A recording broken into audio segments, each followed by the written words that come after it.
शरीर पर चल रही है, जो कि आत्मा के साथ रह रहा है। आत्मा के साथ कौन रह रहा है? शरीर। और शरीर के साथ कौन रह रहा है? आत्मा। बहुत सुंदर, आपको मालूम है। मैंने तो पूछा था, ये देखा था कि आपको पता है कि नहीं, लेकिन आप बहुत ज्ञानी हैं, आपको पता है। शरीर का निर्माण कैसे होता है? कल पर्याप्ति पर चर्चा हुई थी कि जीव जब जन्म के समय, पहले समय गर्भ में आता है, उस समय पर्याप्तियां पूर्ण करता है, उसके बाद शरीर का निर्माण होता है। कल पर्याप्ति पर चर्चा हुई थी। लेकिन शरीर में जो आगे निर्माण की प्रक्रिया है, शरीर का निर्माण कौन करता है? मां या कर्म? अरे बोलिए ना। शरीर का निर्माण कौन करता है? भाई गर्भ तो मां का होता है, लेकिन निर्माण कौन करता है? कर्म करता है। कौन करता है? कर्म करता है। यदि मां के हाथ में शरीर का निर्माण करना होता तो कोई भी बच्चा संसार में कमजोर पैदा नहीं होता। कोई भी बच्चा शरीर में बीमारियां लेकर नहीं आता, और कोई भी बच्चा काला नहीं होता। अब कौन मां चाहती है कि उसका बेटा कुरूप हो? कौन मां चाहती है कि उसके बेटे के हाथ पांव गड़बड़ हो? कौन मां चाहती है कि उसका बेटा आंखों से खराब निकले? कौन मां चाहती है कि उसका बेटा गूंगा हो? कोई चाहती है क्या? कोई भी नहीं चाहती है, और फिर भी होता है। इसका मतलब ये है कि गर्भ तो मां का होता है, लेकिन शरीर का निर्माण हमारे अपने कर्मों से होता है। शरीर का एक एक बाल, एक एक चीज। तत्वार्थ सूत्र यदि आपने पढ़ा हो तो तत्वार्थ सूत्र का 9वां अध्याय है। बोलिए बोलिए, सूत्र याद है तो बोलिए। वो 6वें अध्याय का सूत्र है, आश्रव का सूत्र है। शरीर निर्माण का सूत्र है गति, जाति, शरीरांगोपांग, निर्माण, बंधन, संघात, संस्थान, सहनन, स्पर्श, रस, गंध, वर्ण, गुरु, लघु, बाता, व्यायोगत्या, त्रस, सुभग, सुस्वर, शुभ है, स्थरादे, आतप, उद्योत और शेतराणी, तीर्थकृत्वम चा। ये तत्वार्थ सूत्र का 9वां अध्याय है। बच्चे बड़े ध्यान से सुने आज इस बात को कि शरीर का निर्माण कौन करता है। ये शरीर के निर्माण में क्या क्या चीजें होती हैं, यानी शरीर के हर अंग की। इस बच्चे को पीछे ले जाओ, वहीं आप प्रवचन भी सुन लेना और वो भी काम हो, दोनों काम हो जाएंगे। वहां पीछे उस पे बैठ जाओ, सोफा पे बैठ जाओ। बच्चा है, कोई बात नहीं है, बच्चे पे वश नहीं है, ये आपको भी पता है। जहां रोना है तो रोना है। यदि आपको यहाँ रोना आ रहा होगा तो आप नहीं रोओगे, और बच्चे को आ रहा होगा तो चिल्ला चिल्ला के रो लेगा। बच्चा बच्चा है, अभी ज्ञान नहीं है, अज्ञानता वाला मामला है। तो शरीर का निर्माण सबसे पहले गति, 4 गतियों में शरीर की प्राप्ति होती है। शरीर कहाँ है? गतियों में। आप कौन सी गति में हैं? शरीर है कि नहीं? कल मैंने बताया था कि त्रियंच और मनुष्य का शरीर औदारिक है, देव और नारकी का शरीर वैक्रियक है, 6वें गुणस्थानवर्ती मुनिराज को आहारक पुतला निकलता है, तेजस और कारमान शरीर सबके साथ रहता है। कारमान यानी कर्म का शरीर। तो ये 4 गतियां किससे बनी है? कर्मों से बनी है। जैसे कर्म किए हैं, बोलिए ना, वैसी गति मिल गई है। तो आपने पुण्य किया था कि पाप जो आपको मनुष्य गति मिली है? पुण्य किया था। और जब आपस में लड़ाई झगड़ा होता है तब क्या कहते हैं? हमारे तो कर्म फूट गए, तुम्हारे घर में शादी होके आए। लड़ाई में ऐसे कहते कि नहीं कहते? हे भगवान, कहाँ से जन्म ले लिया। और जब बच्चों को ज्यादा गुस्सा आता तो बच्चे क्या कहते? हे भगवान, इनके घर में कहां से जन्म ले लिया, कैसे मम्मी पापा मिले हैं। कहते नहीं कहते बच्चे, जब गुस्सा आता तब, और नहीं तो नॉर्मल रहते हैं। तो गति, 4 गति, नरक गति, त्रयंच गति, मनुष्य गति और देव गति। गति, जाति, आप कौन सी जाति के हैं? जैन जाति के हैं। लेकिन ये वाली जाति की बात नहीं चल रही यहाँ, ये वाली जाति की बात नहीं चल रही। यहाँ चल रही है 1 इंद्रिय जाति, 2 इंद्रिय जाति, 3, 4, 5 इंद्रिय जाति। तो सब यदि पंचेंद्रिय हैं तो एक जाति के हैं। 4 इंद्रिय हो गई तो अलग जाति हो गई, 3 इंद्रिय हो गई तो अलग जाति हो गई है। तो पंचेंद्रिय जो है, अब उसमें त्रियंच भी आ जाएंगे, पशु भी आ जाएंगे। यदि वो पंचेंद्रिय हैं तो पंचेंद्रिय जाति है।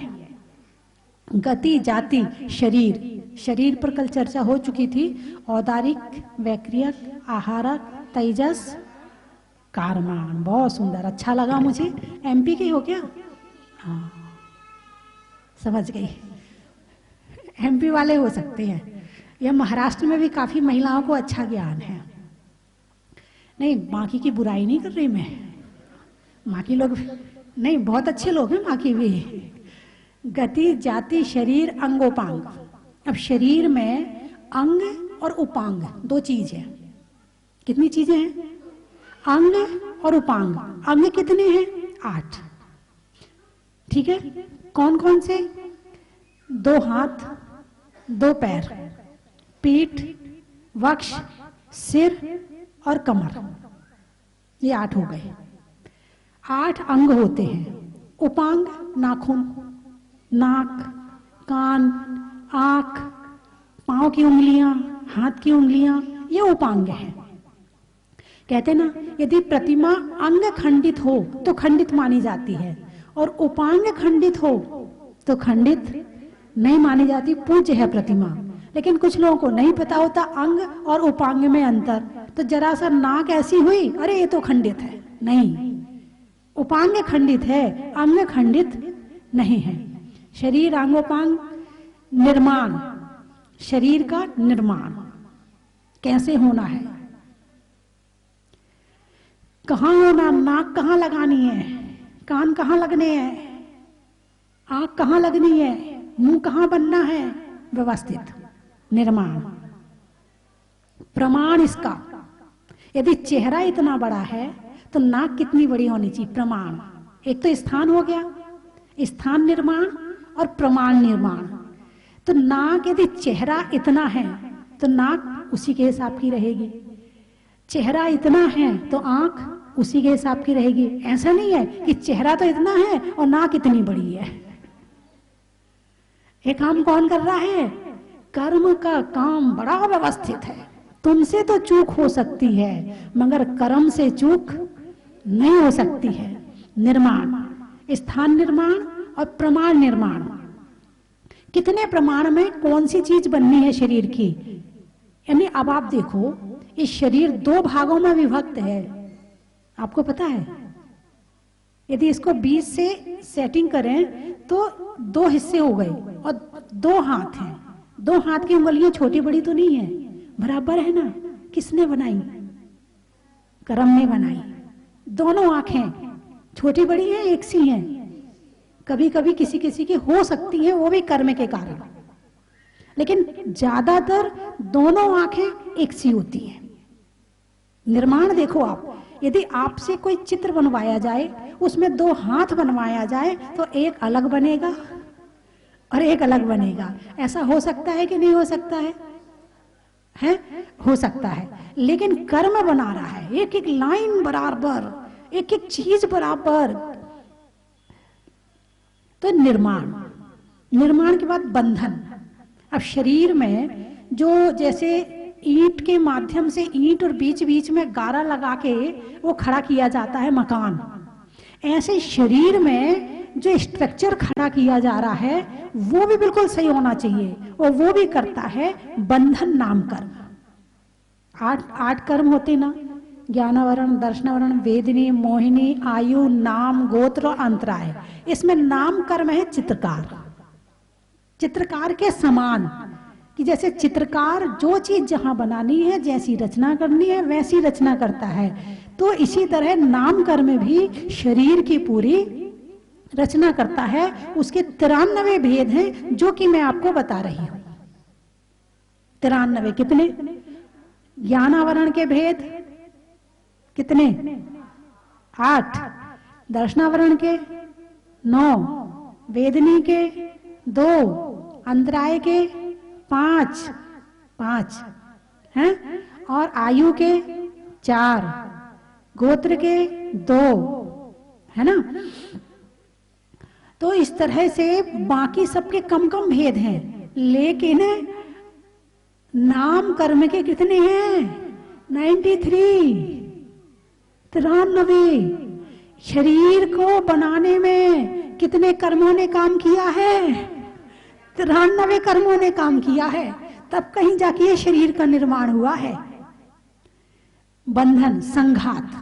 अब शरीर का स्ट्रक्चर बन गया, अब इस पे प्लास्टर करना है। प्लास्टर होता है ना, तुम मकान बनाने के बाद क्या करते हो? प्लास्टर करते हो, रंग रोगन करते हो। वो किसने किया? कौन से कर्म ने किया? तो वो है संघात। संघात ने प्लास्टर के समान कर्म कर दिया। अब आप देखो, शरीर में रोम छिद्र है, रोम छिद्र है कि नहीं है? सबके शरीर में है ना, लेकिन अंदर की चीज बाहर आ रही क्या? लेकिन बाहर की चीज अंदर जा रही कि नहीं जा रही? अभी तेल लगाओगे, बोले अच्छे से मालिश कर, तेल अंदर जाना चाहिए। कहां से जा रहा है ये तेल? अंदर कहां से जा रहा है? रोम छिद्रों से जा रहा है। अब मतलब चमत्कार देके आप विज्ञान के चमत्कार से बड़े चमत्कारी हो जाते हो, बड़ा वो, अरे मोबाइल ये वो ऐसा कर दिया विज्ञान ने। अरे कर्मों का चमत्कार तो देखो कि कैसा शरीर बनाया है। एक वैज्ञानिक शरीर बना के तो बता दें, एक एक छेद करने में उन्हें पसीने आ जाएंगे, और ऐसा छेद करेंगे कि चीज बाहर निकलने लगेगी। वो नहीं बना सकते ऐसा छेद कि बाहर की चीज अंदर चली जाए मगर अंदर की चीज बाहर ना आए। संघात, सहनन 6 प्रकार का। कितने प्रकार का? 6 प्रकार का। 5 प्रकार का बंधन, 5 प्रकार का सहनन, 5 प्रकार की जाति, और संस्थान 6 प्रकार का। अब संस्थान में आ गया स्ट्रक्चर का आकार। शरीर भी तो स्ट्रक्चर है ना, पहले हड्डियों का स्ट्रक्चर तैयार किया जाता है, उसके बाद में फिर उस पर प्लास्टर आदि किया जाता है, और वही काम चला जो आप मकान बनाने में करते हैं। तो फिर उसके बाद में संस्थान। संस्थान में 6 तरह का संस्थान है। सम चतुरस्र संस्थान, बिल्कुल नपातुला। जितनी हाइट का शरीर है उस हाइट के हिसाब से अच्छी जो लगनी चाहिए, सुडौल सुंदर अच्छी काया, उसका नाम है संस्थान। और कौन सा? सम चतुरस्र संस्थान। देवताओं का सम चतुरस्र संस्थान होता है, भोग भूमिया जीव का सम चतुरस्र संस्थान होता है, और मनुष्यों का। और बता रही हूं अभी, पहले आप देख लें, ये सारे संस्थान वाले उठ उठ के कहां जा रहे हैं? आकुलता हो रही है, मेरे प्रवचन में गर्मी नहीं है क्या?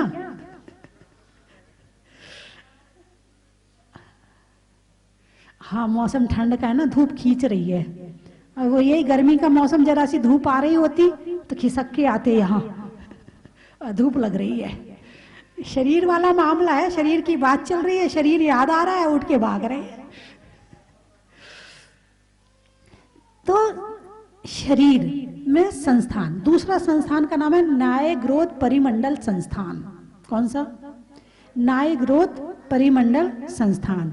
इसमें शरीर नीचे से पतला होता है और ऊपर से मोटा होता है। ऐसा कभी आपने देखा कि नहीं देखा? बहुत है।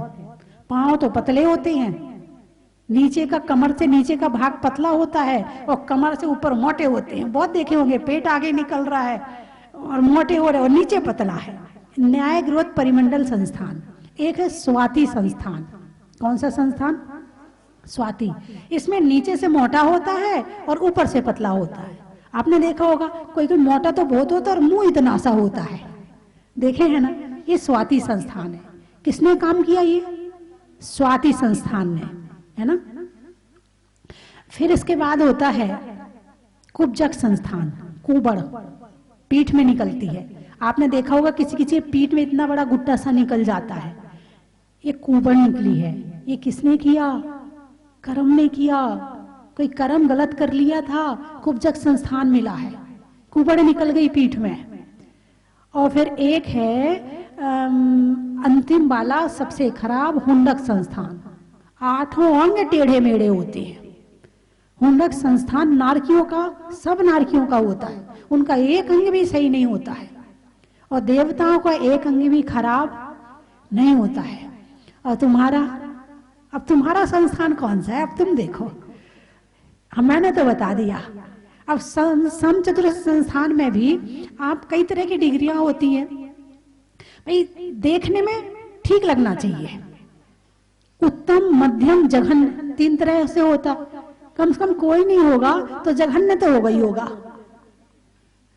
अब डॉक्टर भी कहता है आपकी हाइट 5 फीट है तो आपका वजन इतना होना चाहिए, मतलब वो संस्थान चेक कर रहा है। क्या चेक कर रहा है? वो लोड लेने वाली बात कर रहा है कि हार्ट, शरीर में जितना वो होता है उसका लोड हार्ट पर पड़ता है, पेट पर पड़ता है, पैरों पर पड़ता है।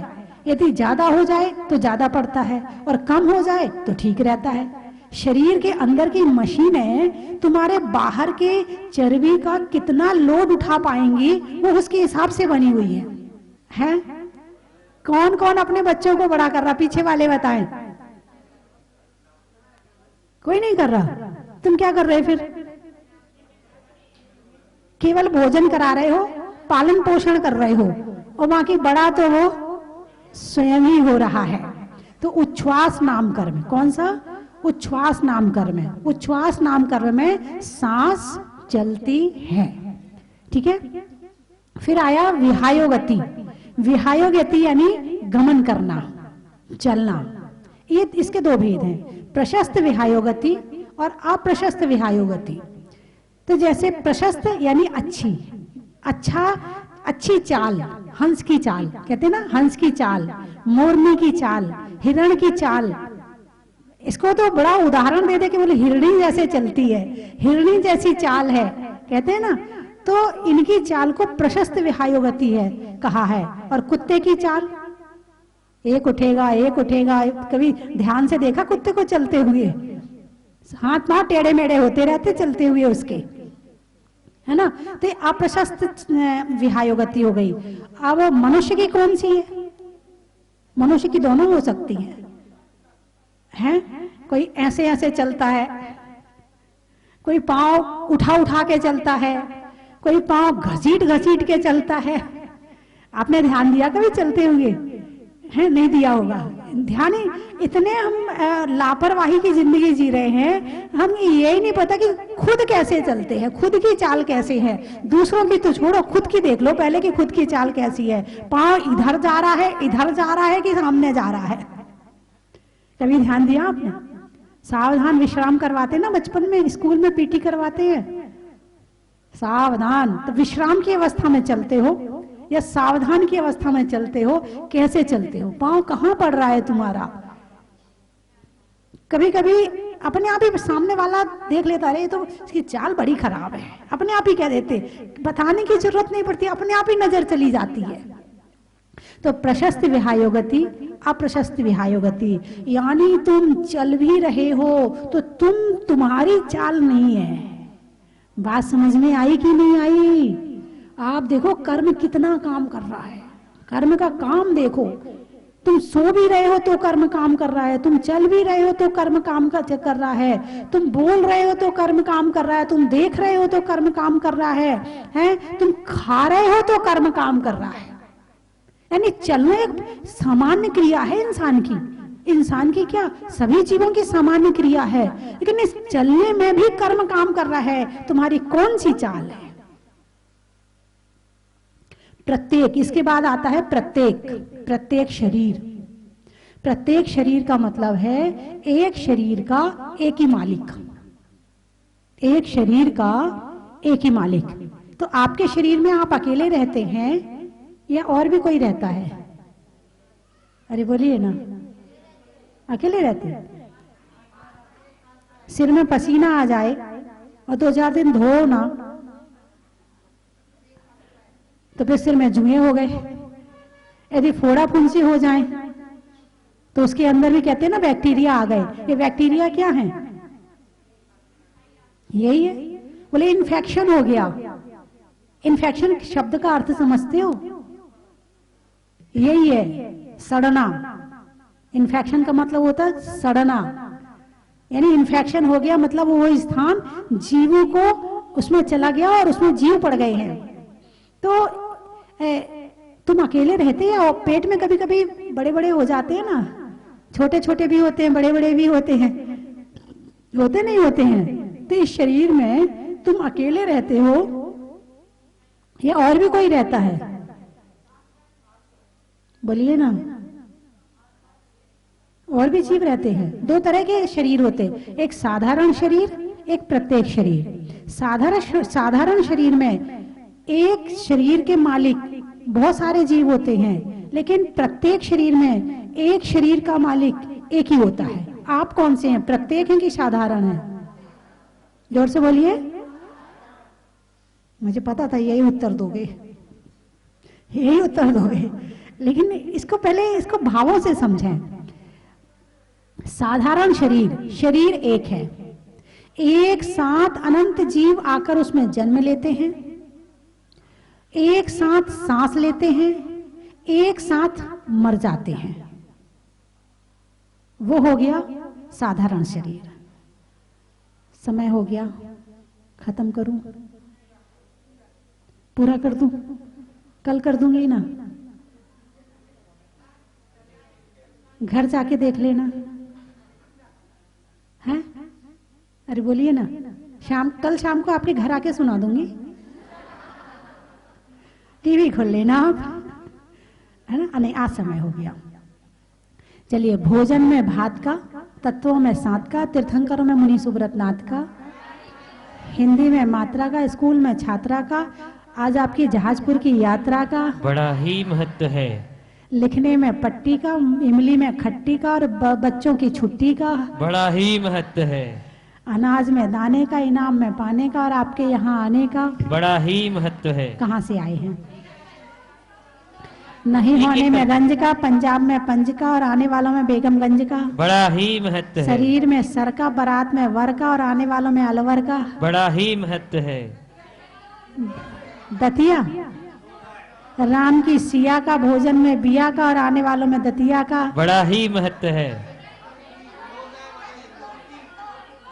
आम की बौर का, खाने में कौर का, आने वालों में इंदौर का बड़ा ही महत्व। पहले सामने वाला को बताइए, चुप हो जाएंगे फिर।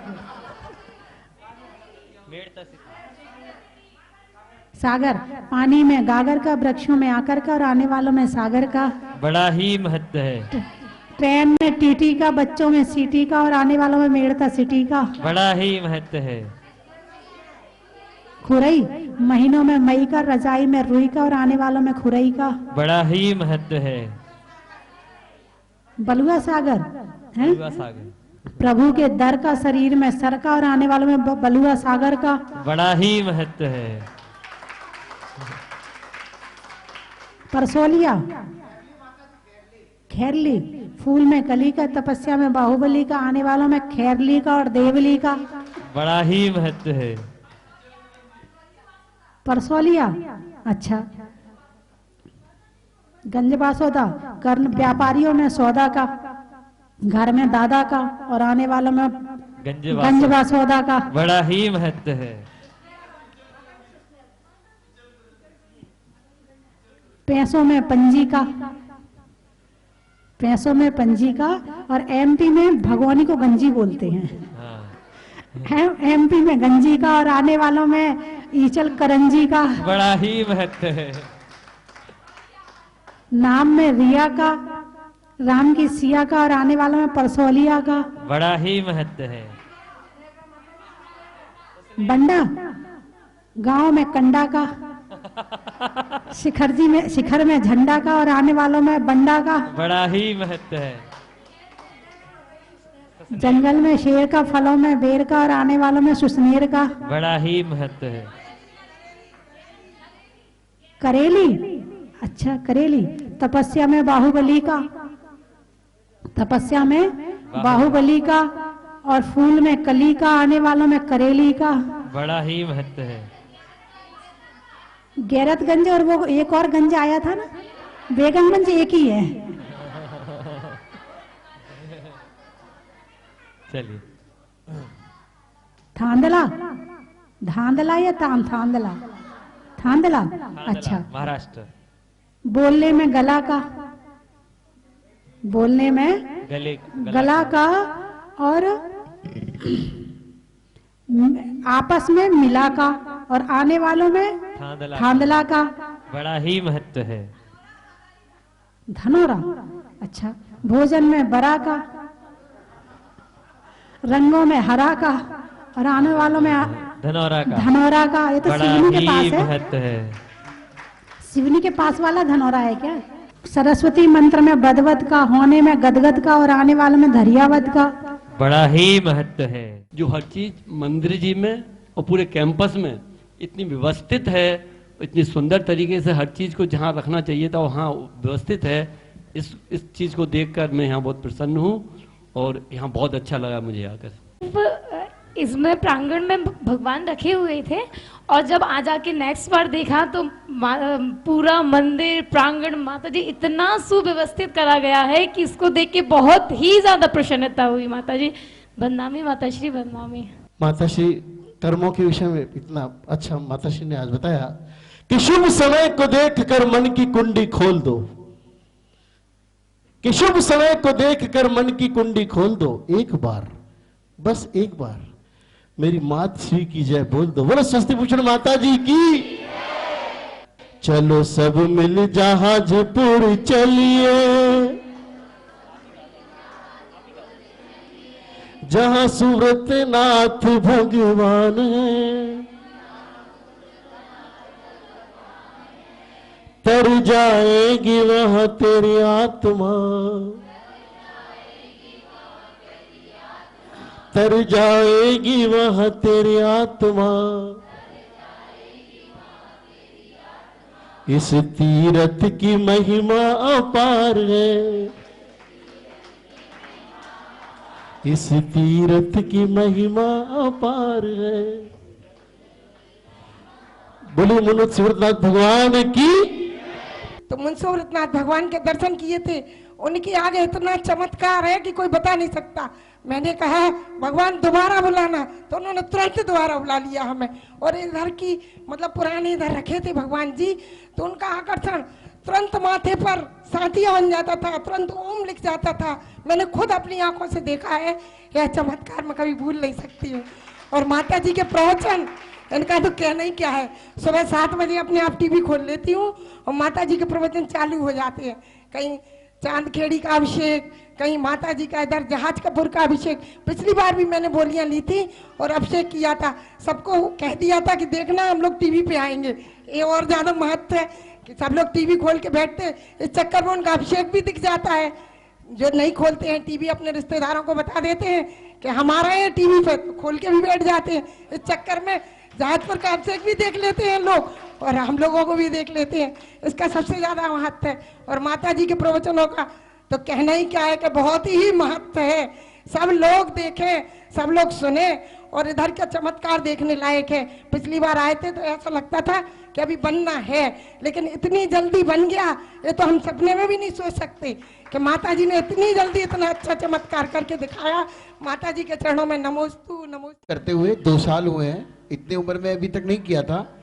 हमारा अलवर में बड़ा मंदिर है पद्म प्रभु भगवान का, वहाँ रोज मस्तकाभिषेक वगैरह के लिए जाते हैं। तो मुनि सुव्रत भगवान का मार्जन करते हुए कल ही मन में भावना भाई थी कि इतनी शक्ति दे देना कि हमको मतलब हमारी शांति धारा हो जाए। हम लोग बाबा दर्शन के लिए जा रहे हैं तेरे, और आप ये देखिए कि हमको मतलब ये सौभाग्य मिला।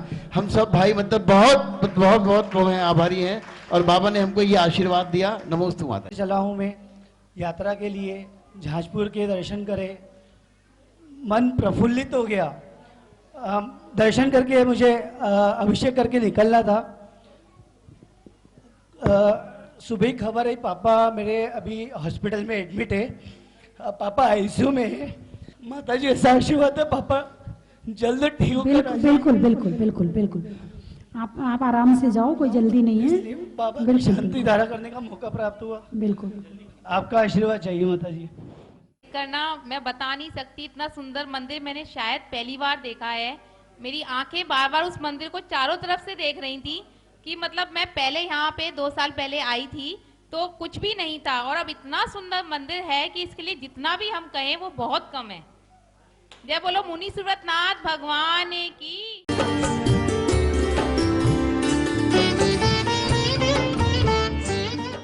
इतना विश्व स्तरीय पंच कल्याण हुआ और पूज्य गुरुमा जी ने जो सपना संजोया था, और पूज्य माता जी ने सोचा था कि 2020 में ही 20वें तीर्थंकर को विराजमान करना है, और भगवान एक ऐतिहासिक पंच कल्याणक के साथ में एक भव्याति भव्य पंच कल्याणक हुआ।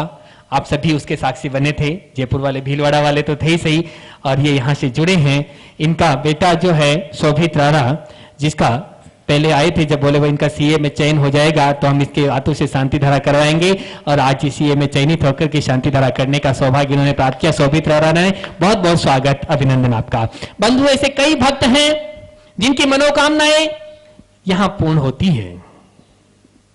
बहुत से भक्त तो यहां पर आए नहीं, टीवी पर बड़े बाबा का अभिषेक देखा करते हैं, शांति धारा देखा करते हैं, और इस कोरोना महामारी के दौरान लाखों भक्त लाभान्वित हुए हैं।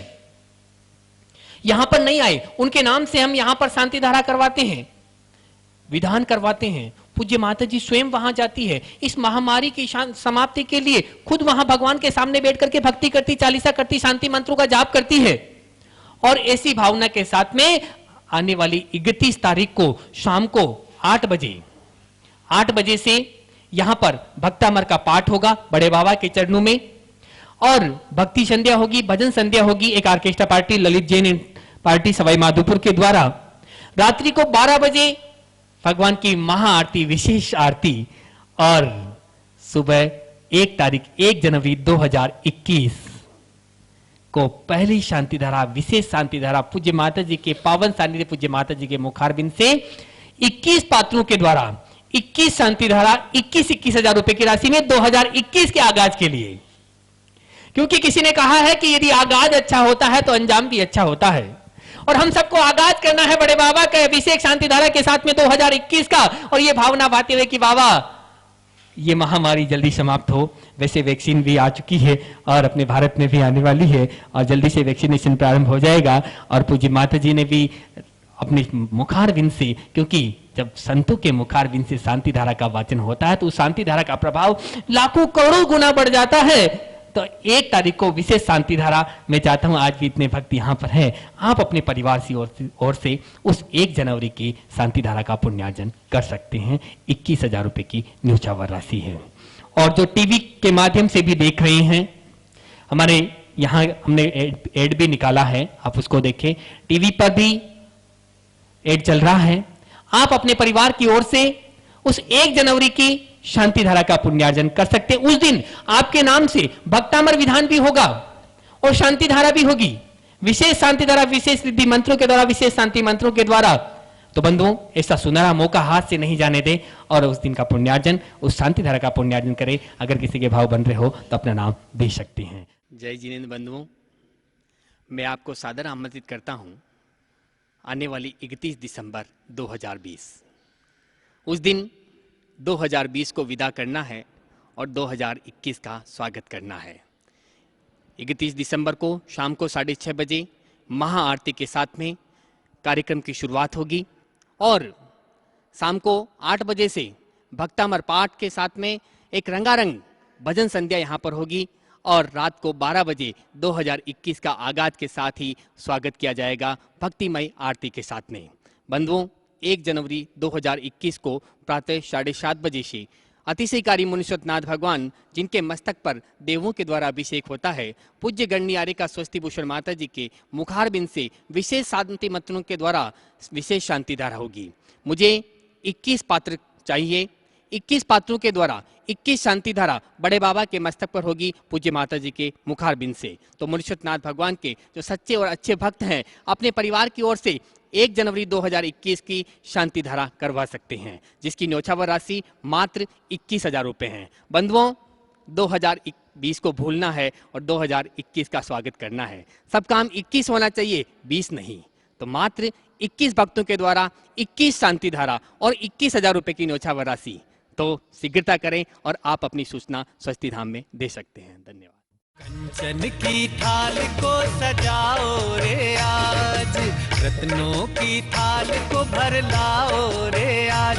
आओ आओ करे रे गुणगान आरती भगवन की। आओ आओ करे गुणगान आरती भगवन की। आओ आओ करे रे गुणगान आरती भगवन की।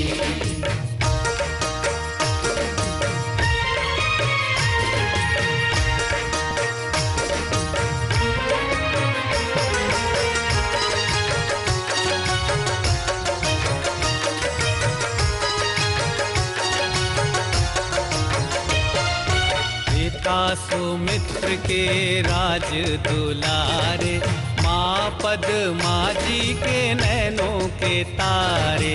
पिता सुमित्र के राज दुलारे, माँ पद्मा जी के नैनों के तारे। राजगृही में जन्म लियो आप, राजगृही में जन्म लियो आप। आओ आओ मनाए खुशी आज आरती भगवन की। आओ आओ करे गुणगान आरती भगवन की।